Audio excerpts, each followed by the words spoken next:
All right. Well, hey, welcome to the introduction to AI. This is part one of a three-part series on AI that CalCap is providing to the California agencies, Region 9, and turns out the whole country today. So welcome to the call.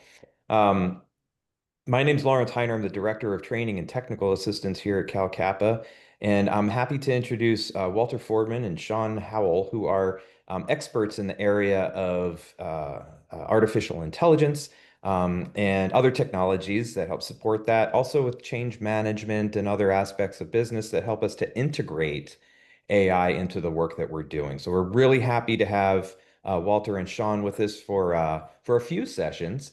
So the first session's today. The follow-ups part two is going to be on July 30th at the end of this month, and then part three on August 6th.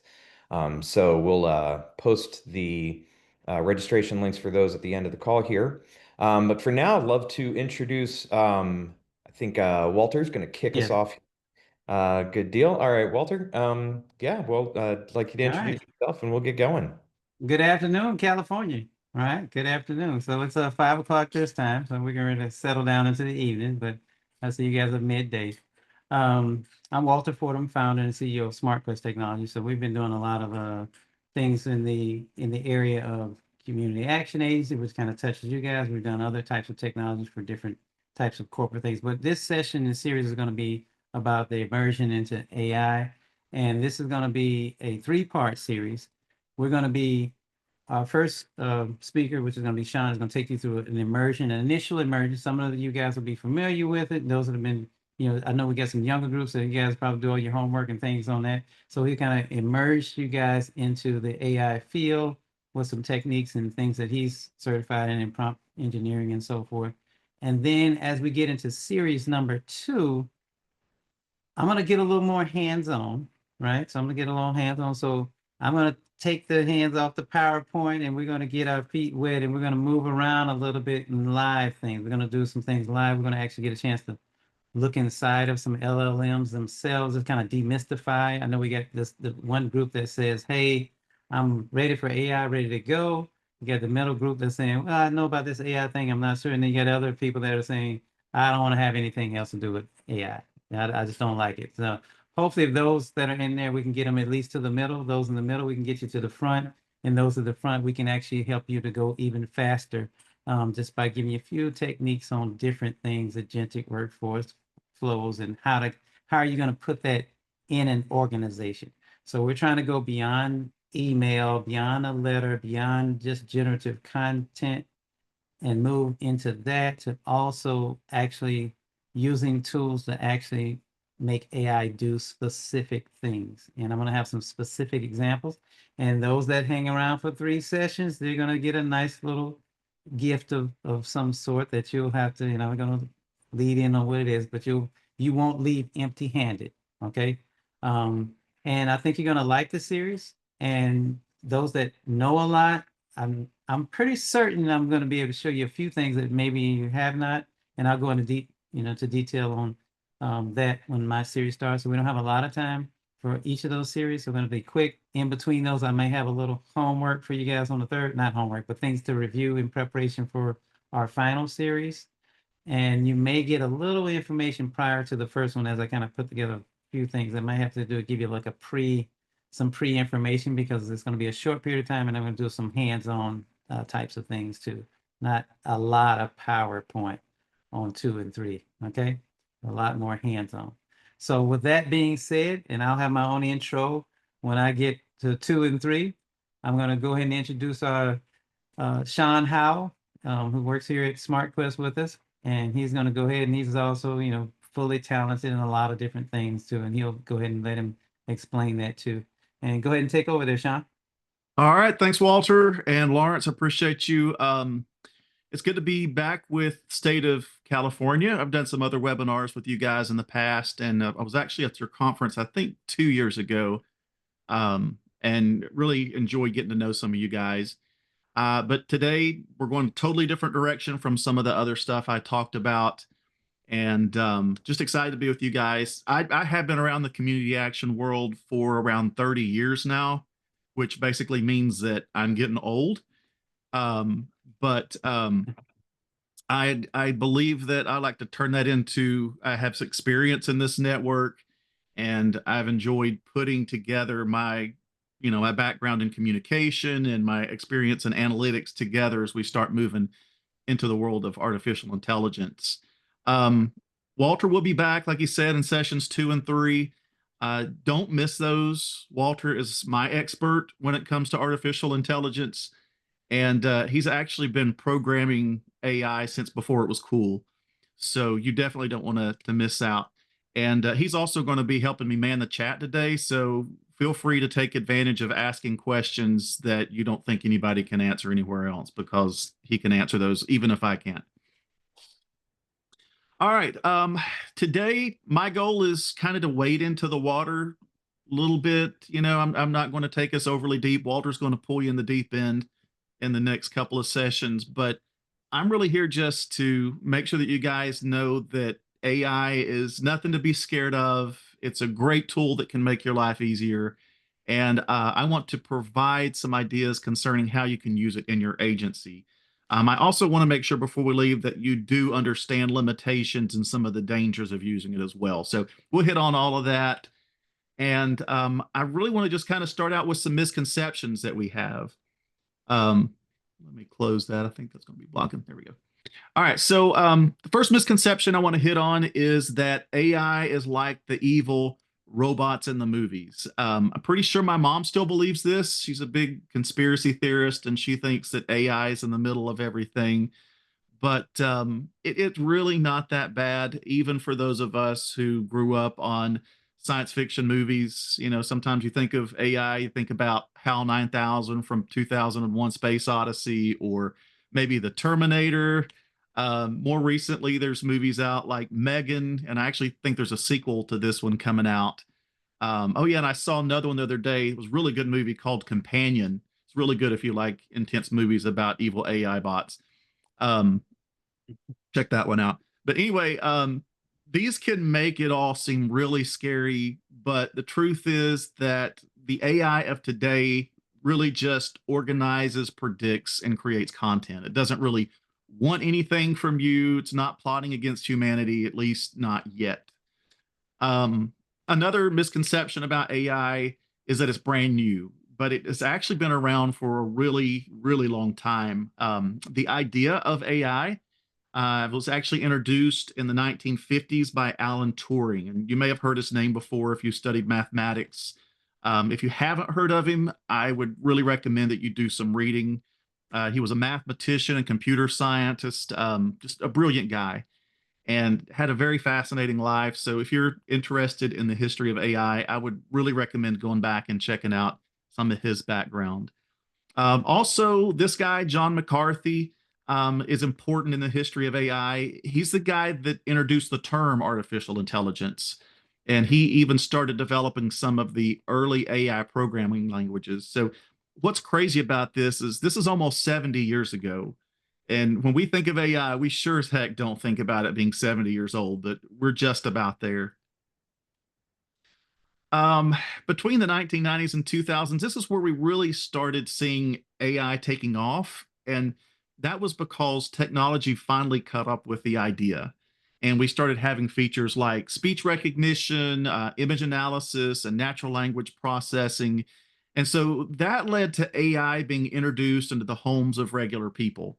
Some of you guys are probably like me. I have an Alexa device in every room, and it controls my lights and my fans and my air conditioning, the music that we play, the door locks, garage doors. I mean, everything is controlled by AI, and that's really kind of the heart of these devices.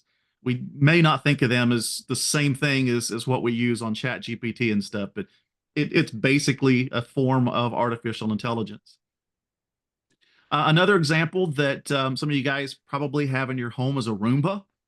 And the newer models actually map out your home, and they know where the floors start and end and where there's stairs, and they can detect pet messes so that they don't drive through them. There's some mopping versions that are out now that communicate with a sweeper to coordinate cleaning the whole house. I know I've got a friend that's got a lawnmower version of this, which is pretty cool.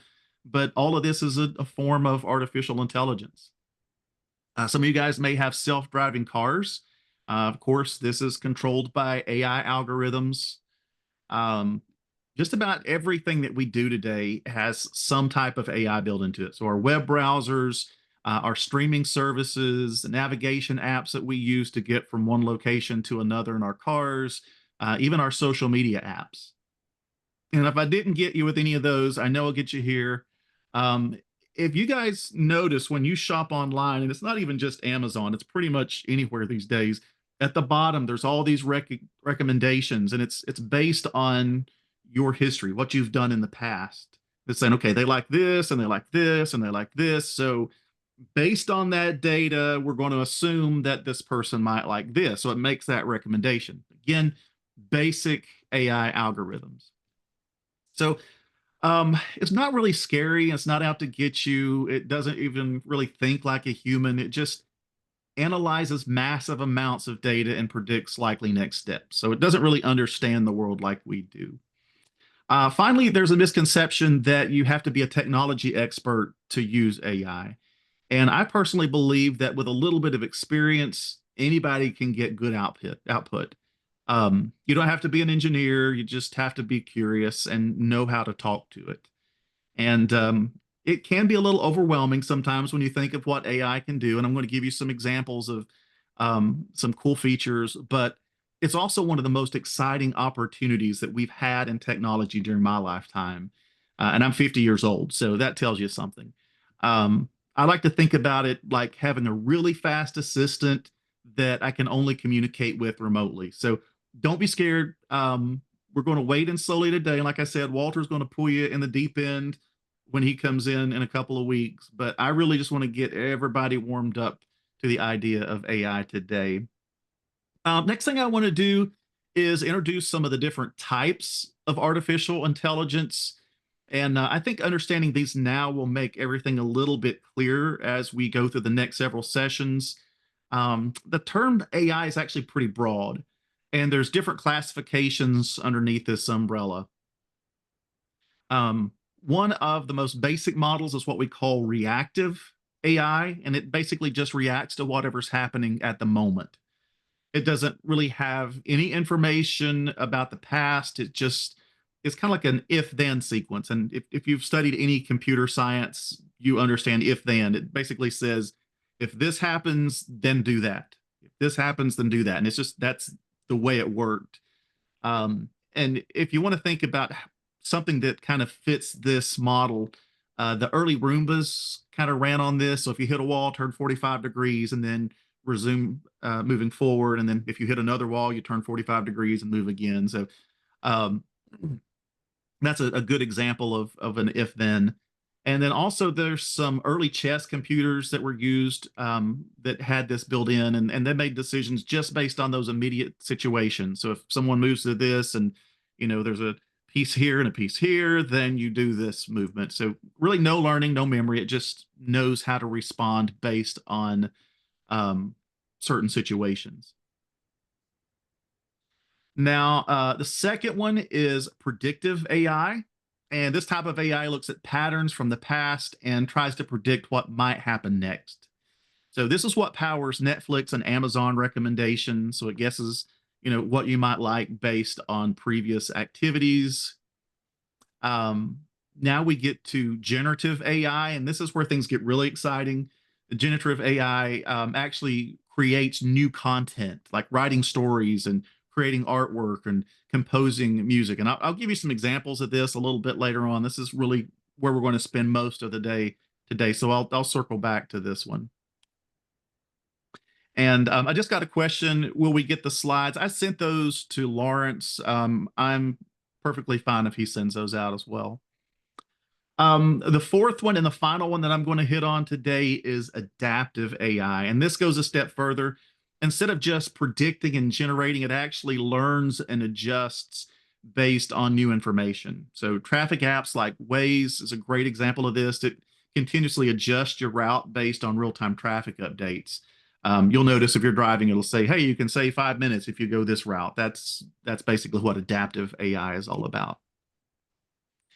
Now, another term that you need to be familiar with is large language model, or LLM. And this is actually what most of us think about when you hear the word AI today.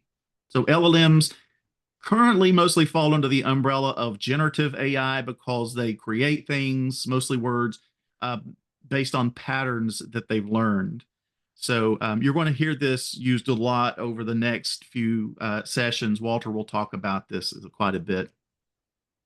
Now, a large language model is basically a type of AI that's trained to understand, generate, and work with human language. So think of it like a really advanced language-based assistant, one that has read more than any human could and can use that information to write, explain, translate, or even just have a conversation with you.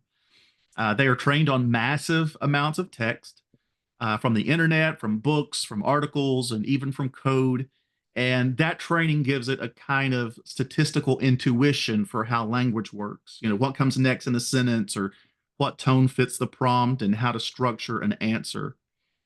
But once it's trained, it can do all kinds of tasks. It can help you finish your sentence. It can summarize a report. It can translate Spanish to English. It can even carry on a conversation. And it's these capabilities that make LLMs just made them explode in popularity over the last few years, and why they're showing up in tools that we use every day. So I want to take just a minute and look at a few of my favorites, and I'm going to start with Llama. This platform was created by Meta, and it stands for Large Language Model Meta AI. It's an open source LLM, which means that anybody can download it and build off of it. Most people don't use it directly, but you honestly may have used versions of it that are embedded in other software and just not realized it. Now, I like putting it up here too, just because I really like this picture. I think it's kind of cool. You don't see a lot of blue llamas out there, but it is something that you might hear us talk about in later sessions. So I just wanted to make sure that you were familiar with the platform. All right. Gemini is one of the most popular platforms right now. It is developed by Google and is integrated with all of the Google productivity tools. I used to have the professional version of this one, and I found it useful for tasks that are tied closely to Google products. That said, I personally didn't use it as much as some of the others that we're going to look at, but it does remain a solid option. Now, I want to take just a minute and share with you a new feature that Lawrence actually turned me on to this last week. This is a sound clip that was generated by Gemini, and I want you to listen. There's no people involved in this at all. But if I were tuning into the radio, I sure as heck wouldn't know that. Um, it's just a summary of one of the chapters of my book from an LLM perspective. So I want you just to listen to this for a minute. Where do most organizations actually start? Howell talks about different mindsets, doesn't he? He does. He identifies four, really, three that are pretty common, maybe even pitfalls, and then the one that's the goal. Okay, let's unpack those. What's the first one? First up is the compliance mentality. Here, the main focus is just staying legal, following the rules. It's necessary, of course, but not sufficient for real impact. Exactly. Quality, effectiveness. Those often take a backseat to just checking the compliance boxes. Okay, what's next? Then you've got the service mentality. This is where organizations often focus on volume, helping lots of people, delivering lots of services. Which sounds good on the surface. It does. But the potential issue is, are they tracking if those services lead to lasting change? You might serve thousands of meals, for instance. Great activity. But does it actually reduce long-term hunger for those people? Ah, so it's activity versus actual impact. Precisely. Doing good work, but maybe not the right work, or work that leads to sustainable change. Got it. And the third one? That's the results mentality. Now, this one is focused on measurable outcomes, which is a step up. Okay, that sounds better. It is, but here's the catch. Sometimes those measurable results, well, they aren't actually aligned strategically with the organization's core mission. So you could be hitting targets, but maybe the wrong targets, missing the bigger picture. Exactly. You're measuring something, but is it the most important something in relation to your ultimate purpose? So compliance, service, results. If organizations get stuck in these, are they really achieving deep systemic change? That's the core question Howell raises, and it leads directly to his big idea, the mission-aligned data-driven mentality, or MADD for short. MADD. Think of it as the ultimate goal. It takes the strengths of the other mentalities, the legality from compliance, the action from service, the measurement from results, but crucially fixes their weaknesses. How so? It fosters unity, it breaks down those internal silos you often see, and it relies really passionately on data to drive decisions that are always tightly linked back to the core mission. All right, so I just think that's so cool. Like I said, Lawrence turned me onto that. I think it was like last week he turned me onto that, and I thought this is something I need to share in this course. It just blows my mind because the way that it communicates is just so real that you would never think that it was an artificial intelligence. But anyway, I just had to share that with you guys. All right, now let's talk about DeepSeek. And it's actually my second favorite LLM right now. Earlier this year, DeepSeek made news for being extremely cost efficient. It delivers reasoning on par with models like ChatGPT and Claude, but at just a very tiny fraction of the cost. I mean, I think it's like 1/30th of the cost is what I looked at the most recent analytics. But this is very important. It is developed in China. Okay, so be careful not to ever put any kind of sensitive data in there. So, a big warning with that.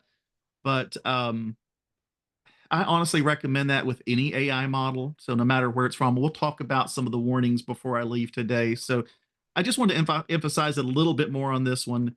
But I also want to explain to you why I would recommend this one at all.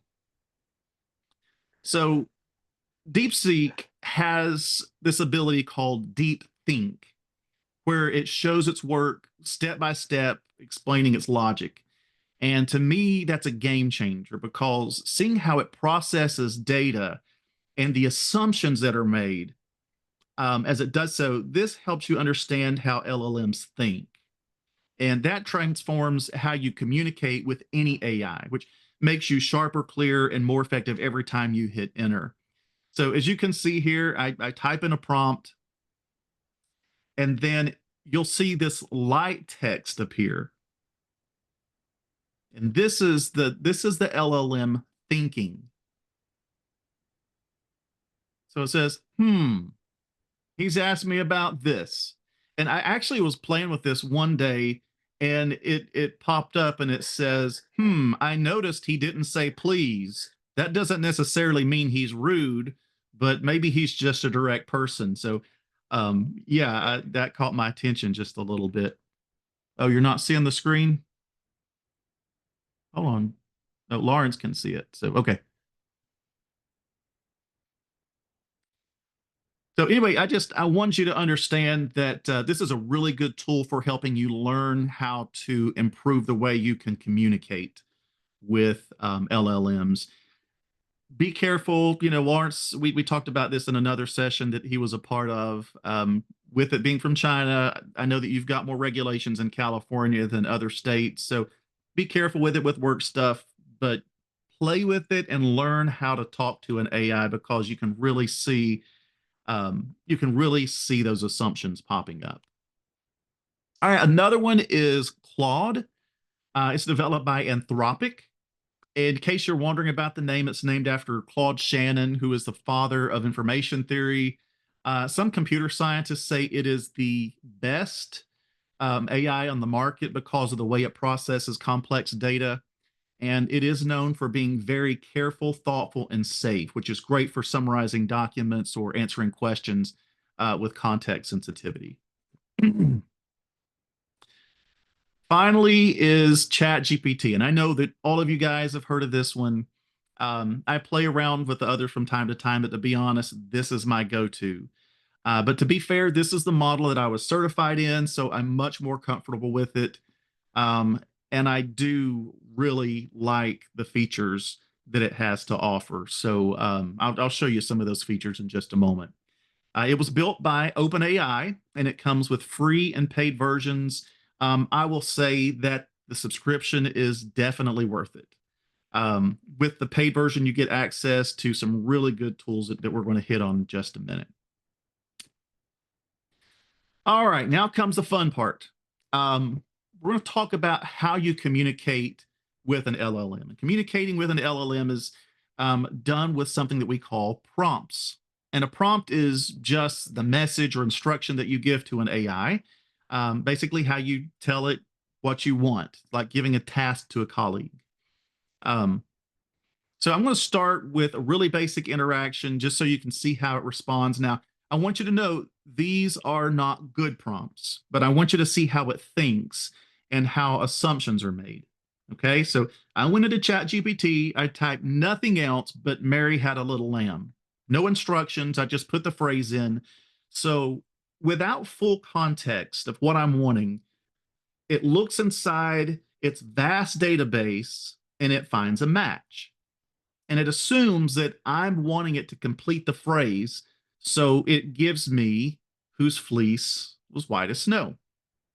Now, to go a step further, and again, without any additional instructions, I changed it up a little bit. I said, Mary had a little lamb. It was purple. Now, I've set a precedent. I didn't tell it that I was not satisfied with the last response. So when I type this in, it goes looking once again for the phrase. This time, nothing exists. So it assumes that I want another poem based on the modified statement. And so it gives me one. Mary had a little lamb. It was purple, quite unique, with a coat so vibrant and bright, it made everyone speak. Wherever Mary went, the lamb was sure to go, its purple fleece catching eyes and stealing every show. The villagers were amazed, never had they seen a lamb so different with a hue so rich and keen. But to Mary, it was just her special friend, a lamb she'd love and cherish until the very end. Now, this is the power of generative AI. That poem did not exist before the response. It created this story from scratch. It made it rhyme. It just created something new based on its assumptions of what I wanted. So then I thought I'd try it again. This time I went a little darker. I've got a twisted mind for any of those that, any of you guys that know me. So I said, okay, Mary had a little lamb. It was attacked by a dog. And again, I didn't specify instructions, but since I didn't correct the way it responded previously, it gave me another poem. Mary had a little lamb. It wandered through the fog, but on a trail one misty day, it met a grumpy dog. The dog let out a sudden bark. The lamb began to flee, but tripped upon the rocky path and tumbled near a tree. The dog was fierce and full of growls, but help was close at hand. The farmer heard the frantic bleats and quickly took a stand. He chased the dog back down the trail and held the lamb so tight, then carried it back home again and stayed with it all night. Its leg was bruised, its wool was torn, but still its heart was strong, and Mary sang a lullaby, a soft and healing song. She said, "You're safe, my little one, no need to be afraid." And in the warmth and care, the lamb began to fade. I'm sorry, in the warmth of love and care, the lamb began to fade to peaceful sleep beneath the stars with dreams so calm and deep, while Mary sat beside its pen, still watching it in sleep. So again, that was completely generated by AI. And I've actually created some choose your own adventure bots that allow you to be a part of a story. I used to love those as a kid, and I just was kind of playing around, wanted to see how it would work, and it was pretty entertaining, to be honest. But this is just the beginning of the power of LLMs, and I wanted you to see the generative abilities of it, but I also wanted you to understand how it makes assumptions. Let's look at another capability. I asked ChatGPT to translate the phrase, "I drink coffee and know things," into 7 random languages. So it gave me this phrase in Spanish, Chinese, Russian, French, German, Italian, and Hebrew. Now, it may not always be perfect. I did this in one class in Florida, and my friend Alex, who works in Orlando, he's Russian, and he pointed out a small error, but it can definitely get you started. So if you're stuck in an office and you've got someone in there that can't speak the same language as you, this is something you could use, like Google Translate. If you're using it to translate forms or something that are official, I would definitely have someone that speaks the language look over it first before you release it to the public, just to be safe. Another really cool feature is the ability of the software to summarize text. So I use it to get ideas of what's in legislation and budgets and things like that until I have time to read the full details. As an example, I ask it to summarize the Community Action Program section of the Economic Opportunity Act. And it told me a good summary. Community Action Program established by the Economic Opportunity Act of 1964 created a nationwide network of community action agencies to combat poverty at the local level. Its core principle, maximum feasible participation, required that low-income individuals be directly involved in planning and overseeing the programs intended to help them. CAPs were tasked with addressing the root causes of poverty through services like education, employment training, housing support, nutrition, and family development. The initiative represented a transformative shift in federal policy. Rather than top-down aid, it empowered communities to identify their needs and lead their own solutions. So it sounds pretty simple, but it really can be a helpful tool, kind of like your own software that can do Cliff Notes. I don't know if you guys remember that, but that's something we used back when I was in school. If you don't remember it, then I'm going to feel really old. All right, so those were some basic prompts, and they did generate content, but the content has been limited so far because we left the door wide open to assumptions. Okay. To effectively communicate with AI, your primary goal is to remove as many of those assumptions as possible. And the art of communicating with an LLM is what we call prompt engineering. Now, I completed my certification programs through Vanderbilt University and Kennesaw State University. Both of them were on prompt engineering. I'm not a programmer, but this is about how to effectively communicate with LLMs. But also, I'm a communication major, and it's pretty interesting how similar communicating effectively with a person is to a large language model. So if any of you guys are communication majors, kind of get in that part of your brain, and that will help you really to deal with LLMs a lot better. Now, if you want to go deeper into prompt engineering, like I said, there's courses out there. In fact, I think pretty much every college and university has courses on large language models and prompt engineering now. They basically all teach the same kind of things, though. And you're going to hear about various patterns as you go through the courses. Things like the persona pattern, the question refinement pattern, step-by-step reasoning, few shot examples, chain of thought prompting. And I used to teach these in the introductory courses, but I feel like it was too much content for just a few hours. So for today, I'm just going to keep things as simple as I can, because the truth is, you don't have to memorize patterns to use AI effectively. And I'm definitely not going to get all of that through to you in just an hour session. So let's just look at a few tips. First of all, I do recommend communicating with AI like it's a person. If you're working on a project, start by telling it the goal. Don't just give it an order.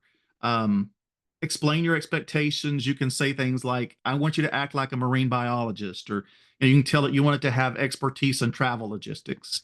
But whatever it is you want it to be focused in on, and then tell it what the end goal is. So what that does is that puts its brain in the right box so it can make the difference between generic output and something that's actually useful to you. So you're taking away a large number of assumptions just by starting with this. And as you start going through the prompting methodology, you're just going to be kind of taking it from broad. Because remember, it's got all of the data in the world in there. So you're taking it from here and narrowing it down and narrowing it down and narrowing it down. So as we prompt, we're just trying to get it narrowed down to exactly where we need it to be. That really is kind of prompt engineering, and just summarized in one sentence there. Also going back to communication theory, it is important to identify who your audience is. This can impact the vocabulary and the tone and the length and the level of background information that it needs to include. And the clearer you are about who the message is for, the better the response is going to be. I also like to be clear up front about the tone that I expect. Do you want, to be response? Do you want the response to be formal or conversational? Do you want it to be friendly or authoritative or encouraging, neutral, academic, informal? It may be different for different projects, so think about this carefully. Also note that tone and writing style are different. If you guys have studied communication, again, your tone is your emotion in the response. So do you want it to be supportive or assertive or warm or professional? And then the writing style is about structure and voice. Do you want short sentences, passive voice, technical language, or narrative flow? And you can define both of these in your prompt. Now, the more context you give AI, the better the response is going to be. So, while we've already laid out the goals, the target audience, and the writing style, I like to think about a concept that Brene Brown calls painting done. I don't know if we've got any Brene Brown fans on the call. I love Brene Brown. Her books are just fabulous. But she mentions in several books about this concept of painting done and how she had been in a period of high stress and she just started assigning tasks to her team. But some of them ended up approaching her and telling her that they needed the full picture, not just the task, in order to do it right. So, this is what I call the why factor. And you'll read about similar approaches in almost all leadership trainings, but just know that it applies to your AI assistant as well. The more it understands what your end product is, the better it can respond. Another big tip is to define the format. So don't just say summarize this or write a response. Instead, say things like give me 3 bullet points or make this a 1 paragraph summary, turn this into a comparison table, or draft this as a 60-second script that I can read out loud. And the more structure that you give it, the more usable the final product's going to be. If you're using one of the paid versions, you can export it into Word or Excel or PowerPoint. If you are using Gemini, you can do the same thing with Google productivity tools. So be sure to tell it what you expect the output to look like.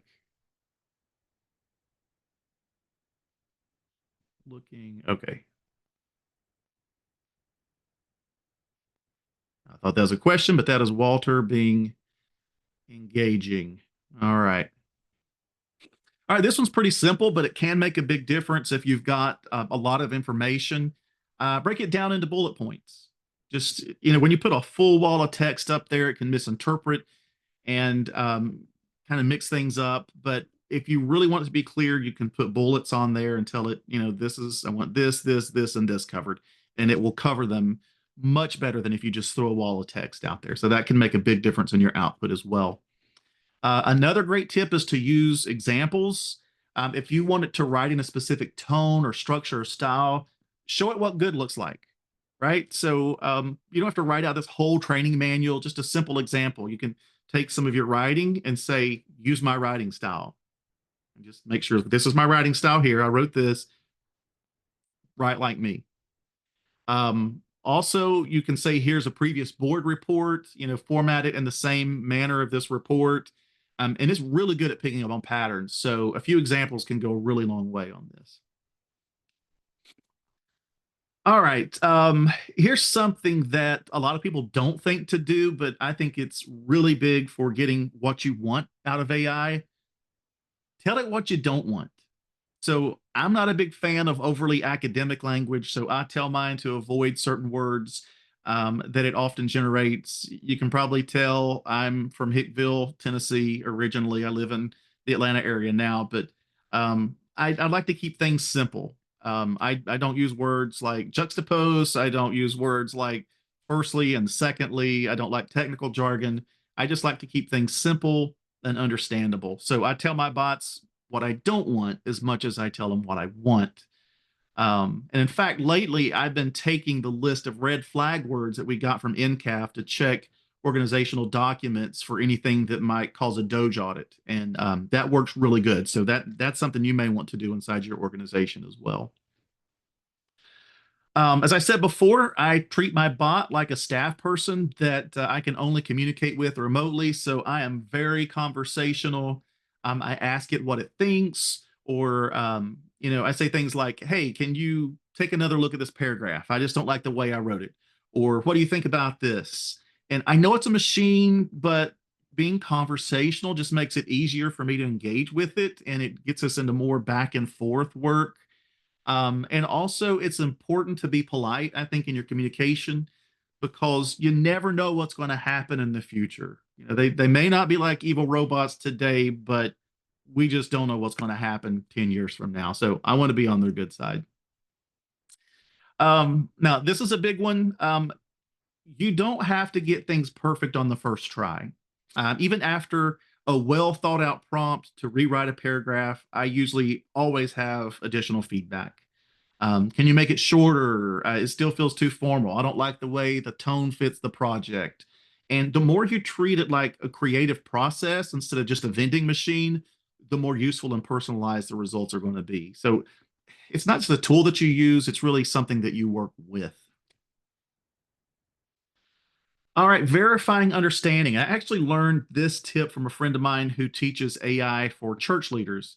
And I've started using it and I like the way it works. Basically, what you do is before you ask the AI to complete a task, you ask it to confirm that it understands. And pretty much like you do with your kids. Okay. Um, I just usually add a simple statement at the end of a prompt like, do you understand? Or do you have any questions? Or what do you think?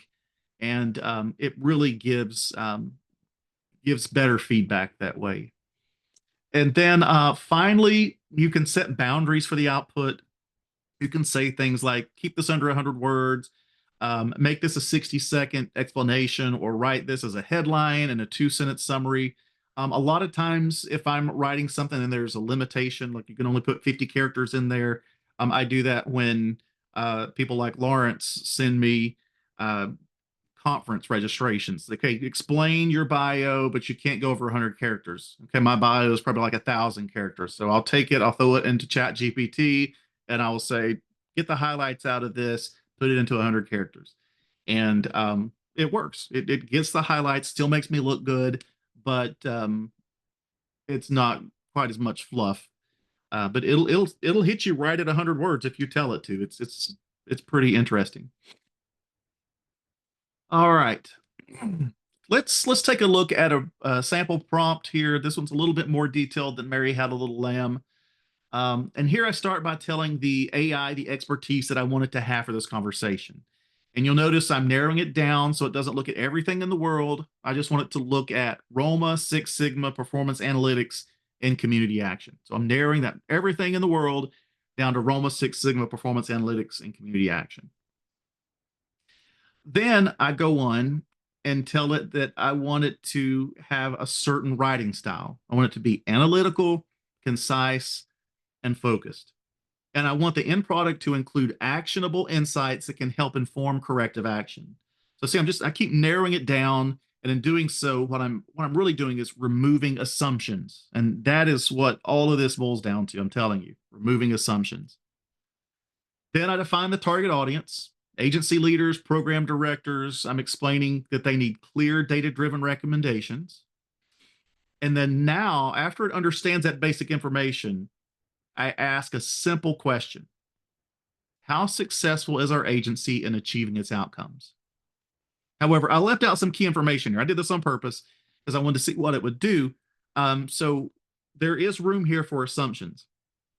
But you'll notice here that it acknowledges that I left out information in the response. It basically says, I can tell you how to measure success, but it would be better if you told me what metrics you want me to use. So I think that's kind of cool. It's calling me out here. You're leaving too many variables out there. Let's narrow that down. So let's say, okay, if we served 100 households and 60 of those were successful, as opposed to the 80 that we projected would be successful, what is our performance targeting rate? So what I'm doing is I'm basically giving an example that's in our Roma manual. So if you guys have been through Introduction to Roma, this is one of the examples that we use in teaching that. So it responds, your performance targeting success rate can be calculated by dividing the actual number of successful outcomes by the projected number of outcomes. In this case, 60 successful outcomes as compared to the projected 80 gives you a success rate of 75%. So great, we now have a metric, but what does that mean? Okay, so let's press a little bit further. You'll see we have a conversation going, okay? So I continue giving information, and this time I say, considering that the CSBG performance parameters that define an acceptable success rate range from 80% to 120%, how does our actual success rate compare? So then I get smacked down a little bit. The actual success rate of 75% falls below the CSBG acceptable performance range of 80 to 120%. So if you've been through Roma training, you know that. But I wanted more. And it remembered what I said earlier, right? I want actionable insight. So it goes on. It says, this indicates that your organization's performance is under the minimum threshold required by CSBG standards, suggesting potential issues with program effectiveness or implementation. So this is great, good information. But I also, if you'll remember, gave it some other expertise that I wanted it to have. So just for fun, I wanted to dig a little deeper, and I said, okay, how would our performance targeting success rate be measured using Six Sigma standards? And just so you guys know, Walter and I both are Six Sigma black belts. Actually, he's a master black belt now. He just got that, so I've got to remember that. But we are all about organizational effectiveness, but also organizational efficiency. So that's kind of where Six Sigma comes in. But I threw that in just to see what AI would say. Didn't give it a lot of information. I just asked it to translate planning accuracy into the Six Sigma measurement methodology. And the response was this: the Sigma level is a measure of how well your process is performing relative to statistical perfection. Given a success rate of 75%, this corresponds to a Sigma level of approximately 2.47. This indicates that there is considerable room for improvement, as higher Sigma levels indicate fewer defects and higher performance accuracy. So in case you don't know Six Sigma, 6 is actual statistical perfection. So 2.47 is actually pretty low. And I actually do like using it in relation to planning accuracy because it helps us understand our standard deviation from our target. Okay, that's really what we're looking at. So anyway, I again dig a little deeper. What are the potential implications for our agency's performance, and what corrective actions should we consider to improve targeting accuracy in future reporting periods? So now I'm getting some useful information. Sigma level of 2.47 indicates a lower level of process efficiency, which could lead to challenges such as increased scrutiny from funders or decreased stakeholder confidence. To address this, your agency should consider conducting a root cause analysis to identify why the success rate fell short. Additionally, revising the planning process, setting more realistic targets, and enhancing staff training could help improve targeting accuracy in future cycles. So with my training in project management and performance targeting, this is exactly what I would say. Find the root cause, revise your planning process, and train your staff. And you can keep digging more and more to learn more about these processes. But my point here was just to demonstrate how you can get useful information to help you in your daily work by using multiple iterations and working to remove as many assumptions as possible. And after it understands how you want it to analyze, you can give it a list of outcomes to evaluate. You can even make it create a nice spreadsheet that gives your performance targeting rates and Six Sigma scores if you want to go that route. The possibilities are really endless. All right, now let's move on a little bit past our basic prompts. To make prompting easier, I would highly recommend taking time to set up your LLM properly. And basically what this process does is it allows you to establish some umbrella prompts that will apply to all of your conversations. So I like to think about it like I'm onboarding a new staff member. If you don't tell them who you are or what you do or what you expect, then they're not going to be able to help you out very effectively. So you're onboarding your LLM here. And again, these custom settings are going to apply to all your conversations. So make sure that you go through these thoughtfully and strategically to make sure that you improve the quality of your results. And I am going to demonstrate on ChatGPT because, as I said, that's my preferred platform, and that's where I really got deep into training on this for myself. The first one is simple. You just enter the name that you would like ChatGPT to use when it's addressing you. Some people use like Dr. Smith. Seen that? If that's what you want to do, go for it. This is my wife calls ChatGPT my best friend. She'll see me text and she's like, "Who you texting?" I'm like, "Oh, I'm just on ChatGPT." She's like, "Okay, yeah, you're with your best friend again." So mine's very casual. It calls me Shawn. It's my friend. Sometimes it's my only friend. So put your name in there, however you want it to call you.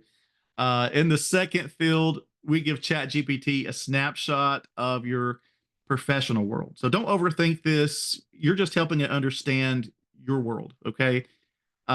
If you're an executive director, a program coordinator, a data specialist, just say that. I would also explain, that you work for a community action agency. It does know what community action is. You can explain the communities that you serve, your region. You can talk about your organizational mission, the services you provide. You can give it that kind of depth if you want to. But the more it knows, the more it can tailor suggestions. In the next section, you get to tell ChatGPT how you want it to interact with you. Now, if you want to set the tone and writing style to be consistent for every conversation, this is the place that you'll do that. You can also use this section to tell it words and phrases and stuff to avoid, like I talked about earlier. I have in mind that I want it to always ask me questions for clarification, and I always want it to ask one at a time, because if I just put I want it to ask questions for clarification, it would give me a list of like 20 questions. I want it to ask, wait for the answer, and react. And so mine does that because I have it in this section. Trying to think if there's anything else I've got in mind. Oh, I also do have in mind always to tell me the truth and um, never make assumptions, which it's always going to make some kind of assumption, but that does limit the untruths that I have. Don't ever go out and just find resources for me, because there's issues there. We'll talk about that a little bit more later. All right, the bottom box gives you an extra spot to give any kind of additional information that you want it to be universal for all of your conversations. And the more context you provide here, the more useful and accurate GPT's responses will be from the very start. So this is really a game changer, just being able to give this ahead of time. Otherwise, you would have to prompt all of this information into every chat that you've got. All right, I want to show you one more thing down here. This is called Advanced, and I think you all should take a look at this. If you've got the paid version of ChatGPT, this is where you can turn features on and off. There is one called Web Search. If you turn this off, it can't surf the internet, okay? If you want it to go and look up real-time news or statistics, things like that, turn that on, and it can go look at legislation or funding announcements. I use it for stuff like that sometimes, like a really advanced search engine. Dolly is another one. This one's really cool. I don't know if you guys have played with this, but you can use it to create visual content. I've never used it professionally, but I've played around with it, and I'm going to show you. Here's an example of some of the things that can be generated. I uploaded basically a picture of myself. I told it to create an action figure of me in packaging. I told it I wanted to wear black clothes, and told it what accessories I wanted. I do videography work, so there's a video camera up there. It's got my mission aligned data driven on my laptop. It's got my Roma manual. So it created that. And then I did the same thing with Walter. Walter's a Marine, so it's got his Marine uniform on him. It's got his Easy Track software on his computer. It's got his Six Sigma manual. So it came up with that just by looking at a picture of us. I think that's pretty cool. Sometimes it does get a little bit confused. As you can see, I'm a little bit fatter than I want to be here. But that just means that my prompt wasn't specific enough. So I could have gone back in and fixed this pretty easy, but I do like you guys to kind of see the result of things in their raw the raw response. And I'll show you another that really kind of brings us to life. So in this one, I told it that I wanted it to show us an expensive oil painting depicting ancient Rome. Okay. And for fun, I told it to put us, have a flag that said AI champions. Now, my problem here is neither one of us, I feel like we look like what we really do in real life. The confusion here is I don't have a helmet on, but somehow I've got a crest on my head. I don't know what it's attached to. Maybe just coming out of my head. I don't know. But I'm not really over upset about that because I have abs and that makes me happy. So definitely some cleaning up here, but it's not something that was important to me to change, especially because I wanted you to see how it can make some mistakes. And another kind of funny thing is I didn't tell it to put that book in Walter's hand, but I was using the same one that I had done the action figure on. And so it pulled that book over, I'm guessing, and just put AI champions on. So it made an assumption here. So this is Dolly. Never used it professionally, but it does have some great potential. Walter, you said you used it some, or it used some type of graphical AI, right? Yeah, I've done, yes. Yes. Professionally. But yeah, Yeah. it's really cool. Yes. All right. The next one is called Code. When I went through my certification, it was actually called Advanced Analytics back then. So basically what it does is it allows you to run Python code directly inside of ChatGPT without being a coder. So kind of a cool thing that you can do. If you don't know what Python is, it's actually been around for decades, and it's one of the most popular programming languages in the world. Most data scientists and researchers and analysts use it from any industry because it's very flexible and readable. But like I said, the cool thing about this is you can use it without being able to write code. So just kind of a cool way to create charts and graphs. I will warn you that details matter here. They really, really matter. So you want to be as clear and specific with your instructions as possible so that you can get the results that you want. If you're vague, you're going to get assumptions and they may not match what you went. So, just be careful. Another note, this really doesn't replace the need for a data analyst when it comes to rigorous research or high stakes decision making. What it does is it gives you a powerful tool at your fingertips that will allow you to ask better questions in between those major projects. So use it as a tool, like a calculator, not a replacement for one of your staff members. Don't fire anybody. All right. Canvas is. Do you have a question? Sorry, that's my AI calling the time out. Oh. She calling me out. Yeah. Just giving you a reminder.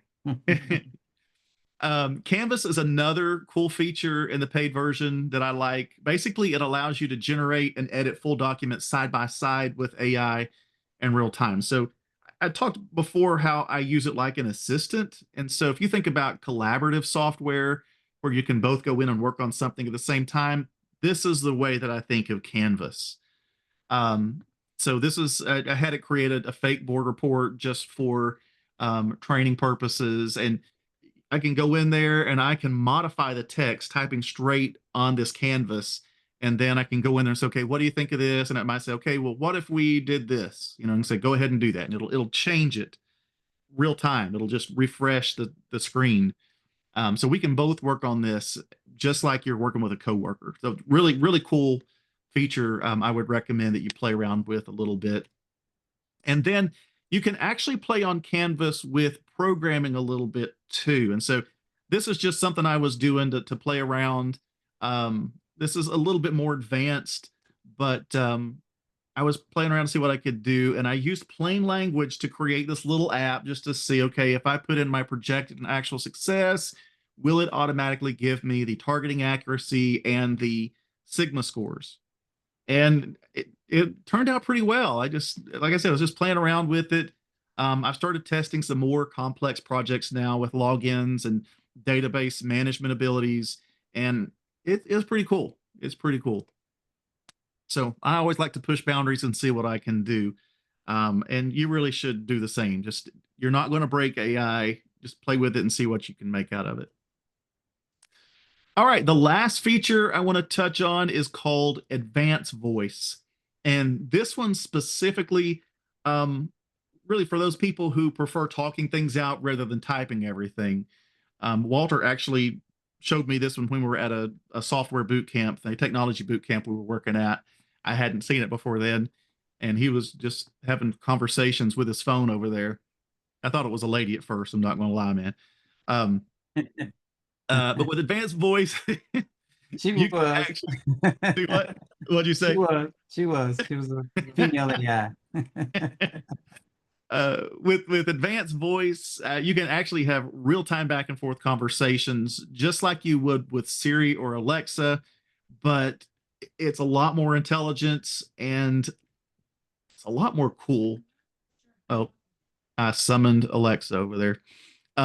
What really makes it different from the older assistants is that it feels conversational, not robotic, and you can change directions mid-thought. You can ask follow-up questions. You can brainstorm out loud, and it keeps up with you. And the tone is surprisingly human, and in some cases, even empathetic. Now, I recorded something for you. I want you to listen to this one. Just a conversation I had before you guys got on here, and you'll even catch that it chuckles at one point, which just blows my mind. But I want you to just take a minute and listen to the Advanced Voice.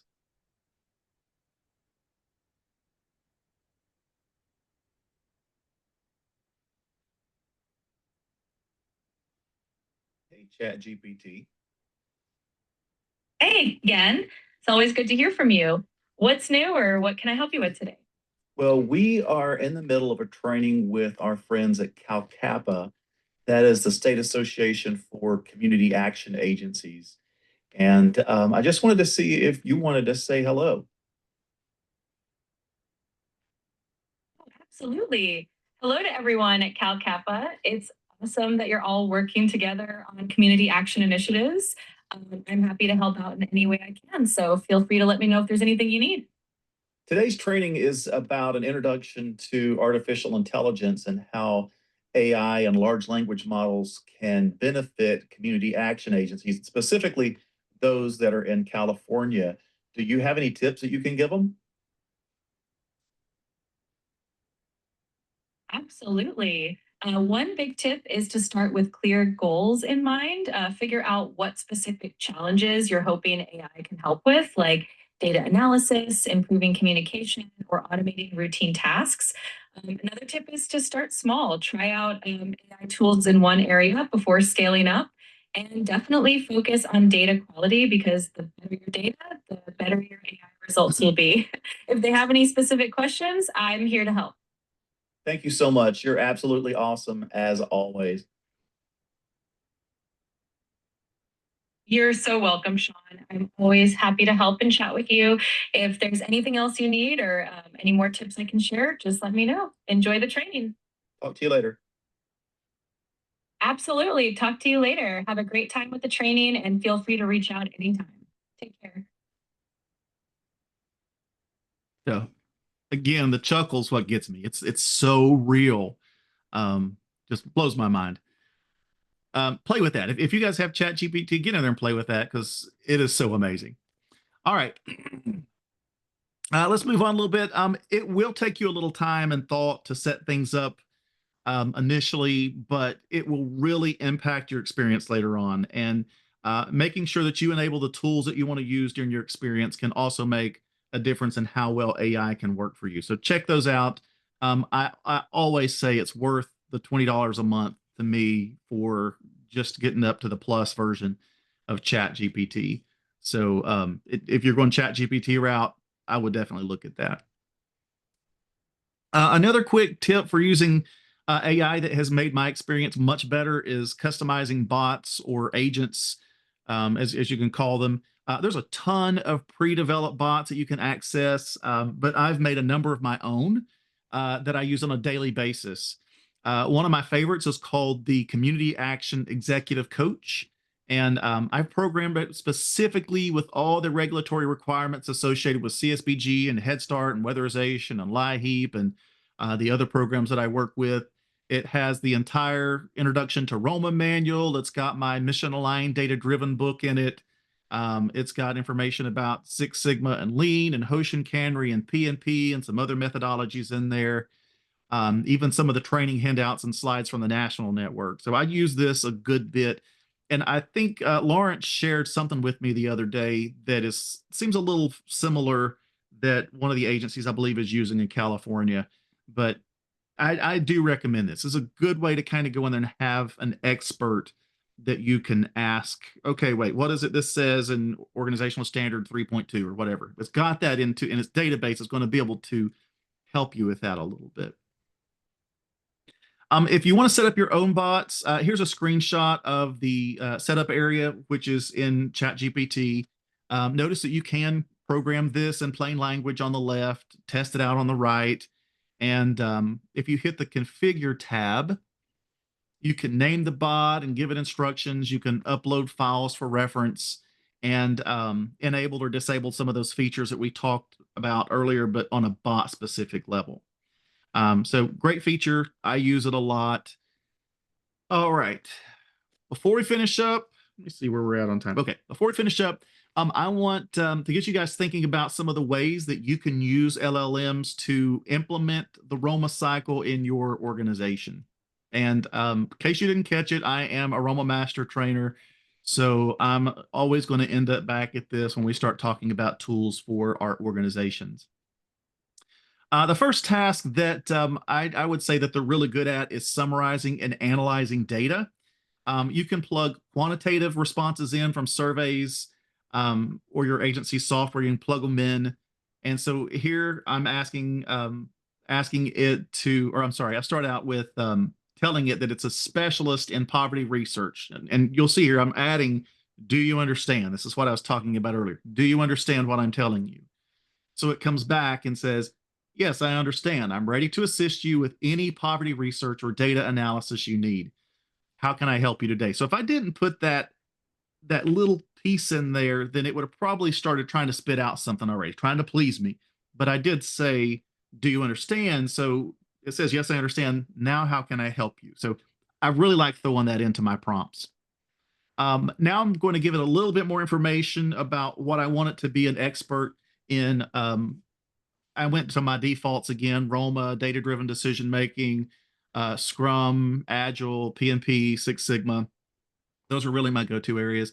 And I spend a lot of time in this world, so I'd like it to be aligned with my way of thinking, okay? Again, it tells me it understands. Then I move to the task at hand. Analyze survey questions for an academic poverty research paper. I upload the document I want it to review, and then it responds. It starts by telling me what the question was that was being asked, and then it breaks down the findings to help me understand what the data is telling me. And it tells me, okay, there was 712 responses, but 90 of the people skipped that question. Okay, so it's going to give me all of that information. It's going to give me percentages, tell me that the #1 barrier is a lack of income. #2 is qualifications. And again, I've got the percentage, 44.52%. The #3 is low paying jobs.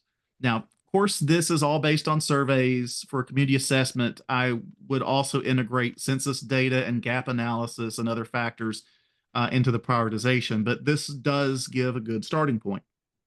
I can even provide confidence levels, or have it provide confidence levels, and ask it to give me the margin of error. So I can see, do I have enough surveys to really prioritize this and use this data? I will warn you here, if you're going to use it for any kind of data analysis, I would recommend doing one chart or table at a time, because it can get a little bit confused if you give it too much data. So I would give it one and let it analyze that one. Give it another one, let it analyze that one. So do a one at a time kind of thing. Also, qualitative data. I know it's in surveys as well, but I want to pull this out separate. to highlight the capabilities of this feature. I have found that it's really good at reading and summarizing transcripts from focus groups and interviews. In fact, if you do events online now, there are actually different AI applications that will transcribe it for you, and then you could take that transcription and there's actually one that Walter's got, I've noticed, that will not only just transcribe it, but will summarize it as well, just automatically. What is the name of that one, Walter? You remember? Which one are you talking about? I'm sorry, I The, was my funny for. oh, sorry. You've got that one bot that when you're in one of these sessions, it will give you the whole transcript, but it'll also kind of break it down and just Oh give yeah, you I've used summary. the ones I would generally recommend. They got one called Noda and Otter AI. Those are some good ones that does Otter's the that one do that it. does the summary. Yeah, Yeah, I like that one. So that's a cool one. Which could be good though if you're doing something like focus groups virtually. All right, let's look at a response from survey feedbacks from a community assessment here. It says the survey question asks respondents to identify the greatest challenges faced by seniors or the elderly in their community. And then it goes on to tell me the most pressing challenge is transportation. And it just went through qualitative data to see what was mentioned the most. It also mentions financial constraints that make it difficult for them to afford home repairs and utility payments and prescription medications. So again, use small bits of data at a time. If you're going to do this, it does pretty well, but less is best. Now, technically, this is also qualitative data, but I wanted to pull it out separately for you guys. I'm a really big fan of feedback loops in organizations. And I believe the more invested team members are, the more that they'll be in alignment with the organization's mission. So when I conduct an organizational assessment, I always use internal surveys to get feedback from board members and staff and volunteers. And then I'll use AI to help me organize the qualitative feedback to present to the planning team. So they really understand the most pressing concerns and priorities that are coming in from staff. And you can use it the same way for customer satisfaction data if you have a lot of qualitative data coming from those. And that is something that you have to do. You have to collect that customer satisfaction data for your board meetings and collect it, have AI help you to organize and sort that out for your board reports. So that's a great tip on a way you can use it. Evaluating agency data is another great ability of LLMs. We demonstrated this a little earlier in our example on performance targeting accuracy. And then another feature that's kind of cool is you can use it to check for compliance. So you can upload statutes and organizational standards, program standards, standards of excellence, various policies and procedures, and then put your documents in and have it analyzed to see if there's room for improvement. Now, I do have a bot program to do this. It helps me out, but I will always recommend putting your eyes on it yourself, because in the end, it's me that's going to be in trouble if it doesn't work out right, not the bot. Okay, so kind of keep that in mind. Use it, but use it cautiously. Now I wouldn't depend on AI to completely write anything, but it can write a decent narrative. So just be sure to go back through it because sometimes it's so obvious that it was written by AI that it's laughable. I went back to school last year and they have these conversations and stuff that you have to have where you post things online now and you have to interact with other students. And you could tell some of it was so badly prompted. Somebody had gone in there and just said, here's this, respond to it.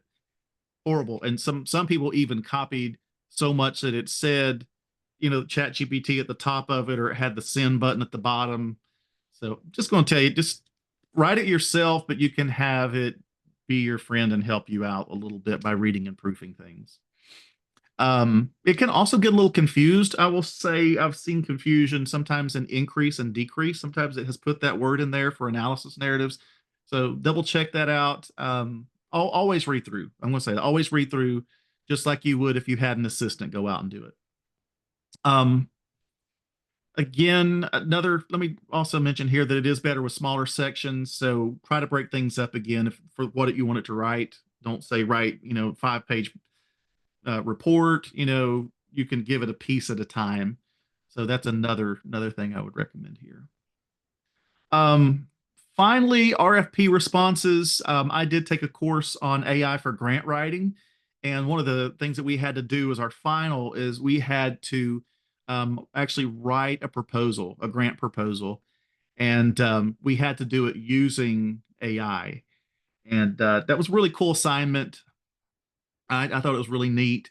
For those of you that are in school, it's actually really good at checking assignments against a rubric too. Just don't have it write the entire assignment because that is cheating, and I don't want you to be this guy. I think we're going to have a whole generation of college students and probably high school students too that are going to be handing their diplomas over to LLMs if we're not careful. All right. Before I let you go, a few words of warning. You're going to hear this from anybody who teaches about AI, but I can't let you go without mentioning these. First of all, something that's foundational. LLMs are a tool, and that's all they are. They can make your life easier. They can speed up certain tasks, but they aren't designed to replace a professional just yet. So um, even the best LLMs still lack experience and judgment and real world accountability that trained professionals bring to the table. So don't fire your staff people just yet. Let the LLM help, but do not expect it to lead. Think about it like a calculator. It can calculate the answer, but it doesn't really know what formula to use. You are responsible for the direction, the decision, and the final outcome. The LLM is just there to assist. Second, um, they can generate inaccurate information, and they do it with confidence. So this is something that we refer to as a hallucination. When the model produces a response that sounds right, it looks professional. It can even have citations in there that are false, but they feel credible. Um, it's really just because the AI is making assumptions to try to please you, and it really goes back to poor prompting, to be honest. But it's something that you need to be aware of. Sometimes it blends real facts with false ones or cite sources that don't exist. This happens a lot when you have access to the internet, and some people have even lost their license to practice law and things like that. So in the end, if you use content that is not accurate, you are the person that's responsible. You cannot point a finger at AI and say, "Oh, well, that's what it gave me." No, you're the person that's responsible. So just keep that in mind. And when it comes down to getting grants or money, things like that, that can result in charges of fraud, whether it's intentional or not. So just please be careful with that. Um, LLMs should not be used to replace research. This is really a continuation of that last one, but I think it's important to mention this. They can help you organize, they can help you brainstorm, summarize, they can help you draft language, but the quality of research comes from evaluating sources and comparing perspectives and digging beneath the surface. And that's something that LLMs are just not capable of doing well on their own right now. So even if you're good at prompting, um, you can make them better, but they just don't read the same way that we do, and they don't comprehend and they don't analyze overall whether a source is good or not. So just keep that in mind. Don't use it for research. That's just my bottom line for that one.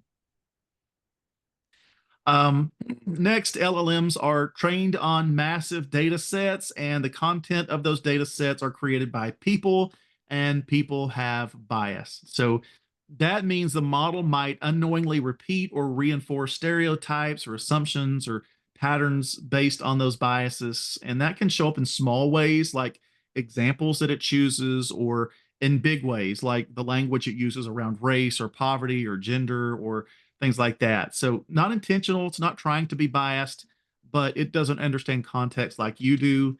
And it doesn't necessarily know when something's offensive unless you tell it that it is. So you might need to reframe things or revise terminology or push back on assumptions that come out of the output.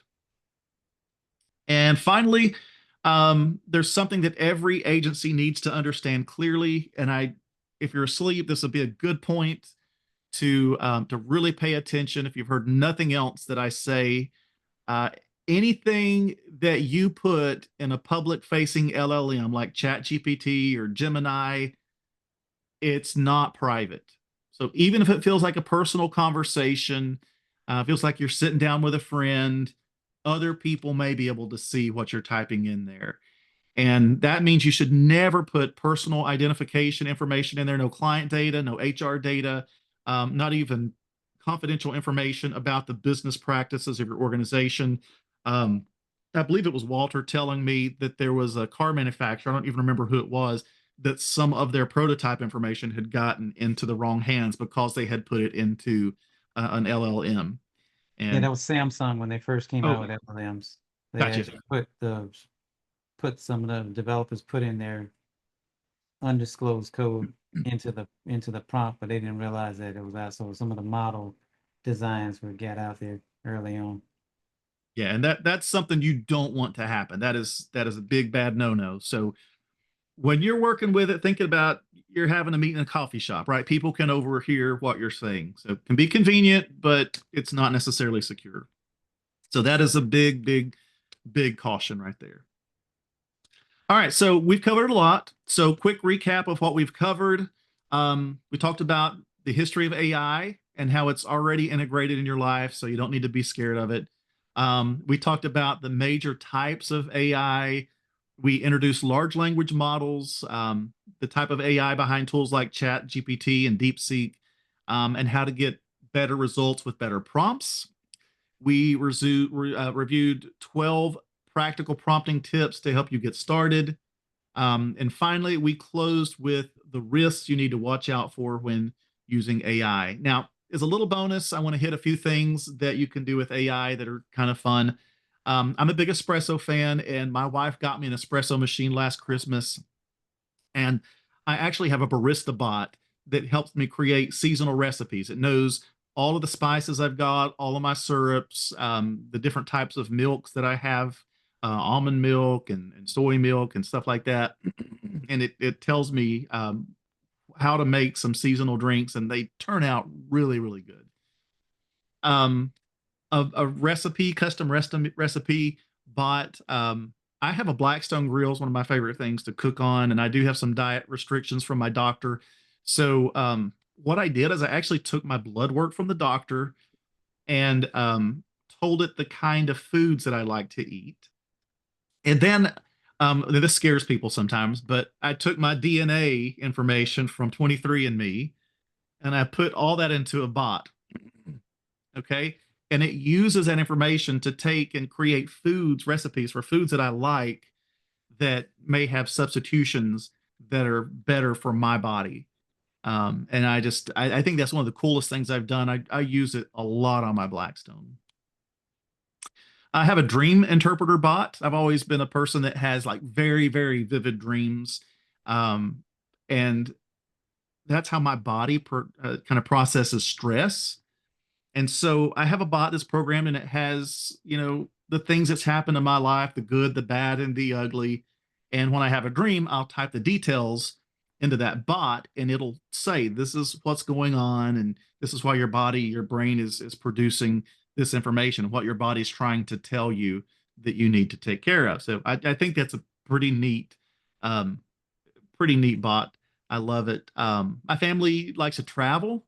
We set up a bot for vacations so that it knows what everybody likes to do, different foods, like I like history, and it'll look for historic places if we're going to a place. And I'll say, hey, I'm going to Boston, and it'll say, oh, you need to go do this. Go do the Freedom Trail while you're in town, and go buy a Boston cream pie. I like to eat. So it'll do that. It'll help with vacation planning and try to get something in there for everybody. A gardening bot is another thing I put um, a lot of money into my landscaping. I just enjoy my backyard, spend a lot of time back there, and I want it to flourish. So it has all of my bushes and trees and flowers in there, and it tells me, what their needs are, when to prune them, when to water them, how much to water it. Um, and I think it's really cool. It has improved my life just having these different types of bots. I don't depend on them. I do use them a lot, but it's also made me a better cook. It's made me a better gardener. It's made me understand my body and myself and how I need to exercise better for my personal health better. So I think if you use it the right way, it can really help you to grow as a person and not limit you. But you have to understand the relationship. So, my recommendation to you is to go forth and play with it. Don't be scared. Just be detailed in explaining what you want and be conversational. You're not going to break anything. I would say go in there and use that deep seek, deep think, um, that tool, whatever it is in there, and look at the assumptions being made. Look at the assumptions. When you ask it something, when you tell it to do something, look at the assumptions and then try to get rid of the assumptions.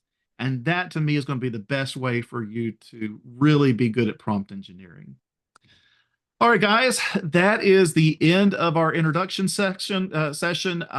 We do have some time left, so I want to open it up if there's any more questions. Walter is on here, as I said, and he's my AI expert. So don't be afraid to ask your hardest questions while we've got him on the call. I'll put him on the spot and see if there's anything in the chat. Do we have anything left in here that's in the No, chat? I put a picture and I was trying to get everyone to give me a 3 times. Any nerds any nerdies on the call? On the Zoom Yeah, call? you When I know say I nerd, am. if you're nerdy, you know who you are. So just give me a thumbs up in there. If you're not, you won't put it in there.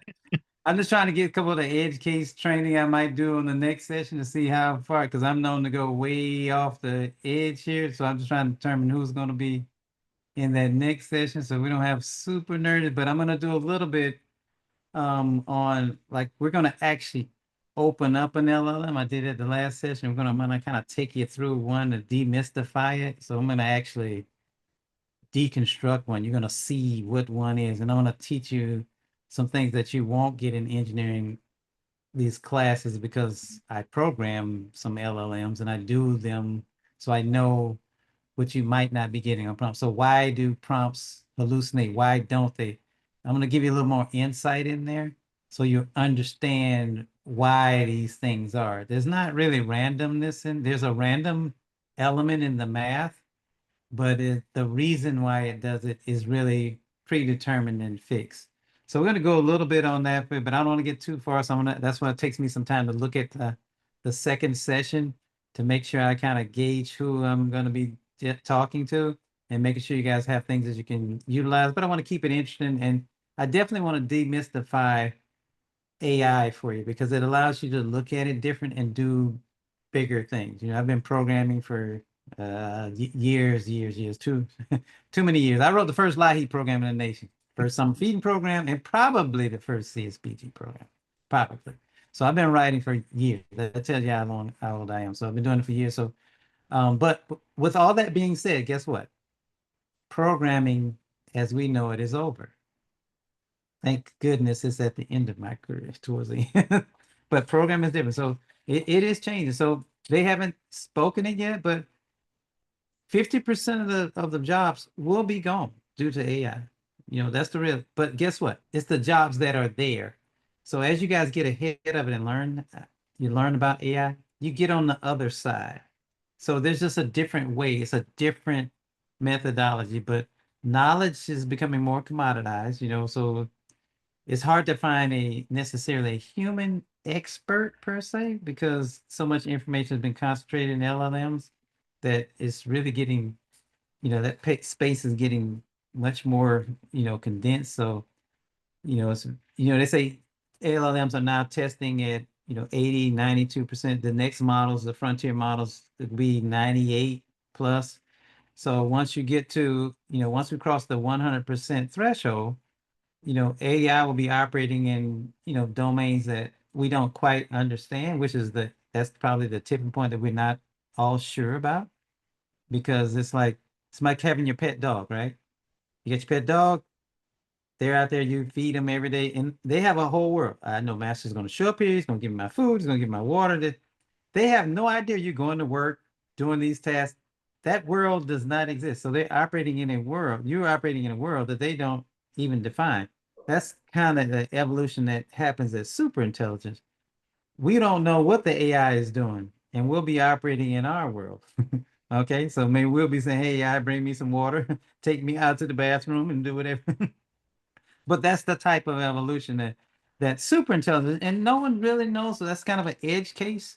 But we have to take advantage of what's there now and be a 10x multiplier, because every task you do, if you sit at a computer, right, you should be operating at 4x plus in whatever you're doing at the computer. You should be operating. If you're not operating at 4x, then you're not doing something quite right. If you're sitting at a computer, you do any contextual information, you should be operating at 4x. So we're going to talk about that and give you some of the tools, understanding, and we need to get you, my job is to get you guys to 4x at least. All right. Hey, Walter, thank you for that preview of next time. I got to cut you off there, man, because we're Okay, over great. time. Hey, thank you all for staying that extra 30 minutes. I've updated the other two sessions to reflect the 90-minute session time. That was my bad. I apologize for that. I apologize for keeping you extra. But thank you all for staying. I can tell this is valuable content because you hung on for an extra 30 minutes that you didn't know. So Right. you're presenting as if. So thank you very much. I dropped a link in the chat for feedback. Please give us some feedback on the session. We'd love to know, basically, if you learned something that you can use. And between now and the next session, we got a couple of weeks here. So between now and the next session, if you have an opportunity to roll up your sleeves and try some of these tools, we'd love to hear about it. And you can let us know at the next session or between now and then. We're also interested in anybody who's using AI in an extensive way to talk Yes. about that at our conference. So lots of cool stuff coming with AI. Thank you again, Shawn and Walter, for the session today. Look forward to seeing you again in a couple of weeks here. So very, very cool. Right. And then, and of course, we'll channel any questions over to you since we're a little over time. But awesome. Thank you for being here. Thank you, California. All right. We'll see you next time. All right, bye-bye.